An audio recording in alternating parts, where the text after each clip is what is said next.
یہ خیال جو ہے یہ غلط ہے کہ کوئی قانون سازی ہوگی نہیں خلافت میں. قانون سازی ہوگی، اس لیے کہ اللہ اور اس کے رسول کے احکام وہ تو گنے چنے ہیں، وہ تو حدود ہے، دائرہ ہے. اس دائرے کے اندر جو مباحات ہیں وہ سب کی سب اپنے مشورے سے ہم طے کر سکتے ہیں. کیا بجٹ بنائیں، ایلوکیشن کیا ہو، ٹیکسیشن کیا ہو، فورن پالیسی کیا ہو، ایجوکیشن پر کیا نظام بنایا جائے، اس میں ایلوکیشن کی طرح سارے کام جو اصل ہے وہ مباحات کا دائرہ ہے. اس کے اندر لیجسلیشن ہو سکتی ہے. وہ لیجسلیشن بھی عدالت نہیں کرے گی، کوئی مولوی نہیں کریں گے، بلکہ یہ کہ وہی اسمبلی کرے گی جو علامہ اقبال نے کہا تھا اپنے لیکچرز میں کہ آج کے دور میں اجتہاد بذریعہ پارلیمنٹ ہوگا. اس کے کیا معنی ہے؟ یہ نہیں کہ بعض جاہل لوگ آ جائیں گے تو وہ اجتہاد کریں گے، بلکہ یہ کہ اجتہاد تو اہل علم کریں گے. البتہ جس کا اجتہاد نافذ ہوگا وہ ہوگا جسے پارلیمنٹ کی اکثریت تسلیم کرے. اور عدالتوں کو یہ اختیار حاصل ہوگا، جو اعلیٰ عدالتیں ہیں سپیریئر کورٹس، وہاں ایک عام آدمی بھی جا کر دعویٰ دائر کر سکے گا کہ جناب دستور میں لکھا ہوا ہے کتاب و سنت کے خلاف کوئی قانون سازی نہیں ہو سکتی، فلاں قانون میں ثابت کرتا ہوں کتاب و سنت کے منافی ہے. عدالت کو اختیار ہوگا، وہ اس کو کل عدم قرار دے دے، گورنمنٹ کو نوٹس دے اتنی مدت کے اندر اندر اس کی جگہ پر دوسری قانون سازی کتاب و سنت کے دائرے کے اندر اندر کر لو، خلا کو پر کر دو، ورنہ فلاں تاریخ سے یہ قانون کل عدم ہو. یہ ہے پروسیس. اس پروسیس کو واقعہ یہ ہے کہ صحیح انداز میں شروع کیا تھا ضیاء الحق نے.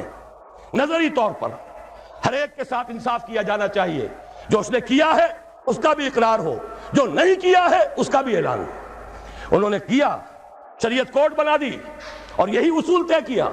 شریعت کوڈ میں ہر مسلمان جائے، کوئی قانون ہو اس کے بارے میں اگر وہ ثابت کر دے یہ کتاب و سنت کے منافی ہے کل عدم ہو جائے گا. لیکن کیا نہیں کیا وہ بھی سمجھ لیجئے. شریعت کوڈ بٹھا کر اس کو ہتھکڑیاں بھی پہنا دی، بیڑیاں بھی پہنا دی.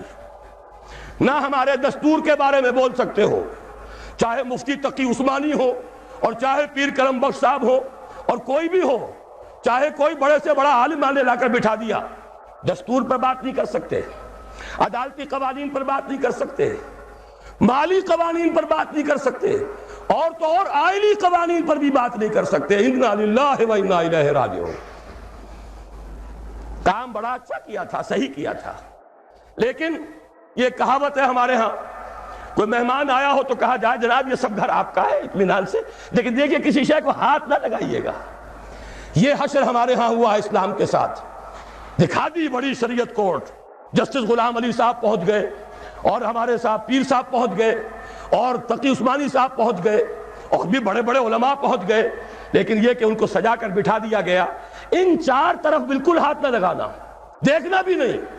باقی کچھ قوانین ہے، ہوتا رہا ہے، ہوتا رہے گا، لیکن نہ مالیات کا نظام بدلے گا، نہ خاندانی نظام جو ہے اس میں جو کچھ کیا تھا ایک عامر مطلق نے پہلے ایوب خان نے اور اس کو دوسرے اس عامر نے مسلسل 11 برس تک تحفظ دیا ہے، جس کو تمام اس ملک کے جتنے بھی مسلمہ فرقے ہیں، جتنے مسلک ہیں، سنی، شیعہ، دیوبندی، بریلوی، اہل حدیث، جماعت اسلامی، سب نے یہ کہا کہ یہ غلط ہے، شریعت سے خلاف ہے، شریعت سے تجاوز ہے. لیکن وہ قانون 1962 سے لے کر 1992 آ رہا ہے، 30 برس سے جوں کا توں لاگو. اسی میں ضیاء الحق صاحب کے 11 سال بھی اور اسی میں ہماری شریعت کوڈ کے اتنے سال بھی سب جیت گئے ہیں. لیکن یہ کہ پرنالہ وہیں گر رہا، یہ نہیں ہوگا.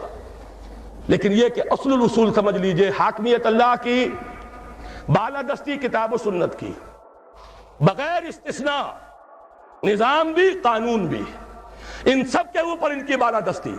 قانون سازی کیجئے، پارلیمنٹ بنائیے، مجلس ملی بنائیے، لیکن کوئی قانون کتاب و سنت کے منافی نہیں ہوگا.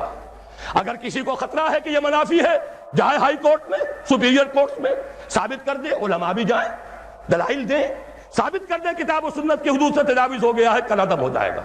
یہ ہے سیاسی اور دستوری ڈھانچہ اس اسلامی نظام کا جو خلافت ہے. اس لیے کہ خلافت کے معنی ہی نیابت کے ہیں، حاکمیت کی نفی ہے اس میں. اسی لیے تو ہم نے جمہوریت کی اصطلاح ترک کر دی. جمہوریت کو کتنا ہی دھو لے، پاک کر لے، کتنے ہی پانیوں میں سے نکال لے، اس میں انسانی حاکمیت کا تصور کچھ نہ کچھ باقی رہ جاتا ہے. حیرت ہوتی ہے علامہ اقبال کے فرزند، وہ شخص جو کہہ گیا اسی شہر لاہور میں دفن ہے، یہ شہر اقبال ہے، شہر لاہور، کہ سروری زیبا فقط اس ذات بے ہمتا کو ہے، حکمراں ہے ایک وہی باقی بتانے آدری. ان کے فرزند ارجمند پارلیمنٹ کی ساورنٹی کا نعرہ لگا رہے ہیں. یہ ساورنٹی کا نعرہ لگانا اپنے والد کے فلسفے کی کامل نفی.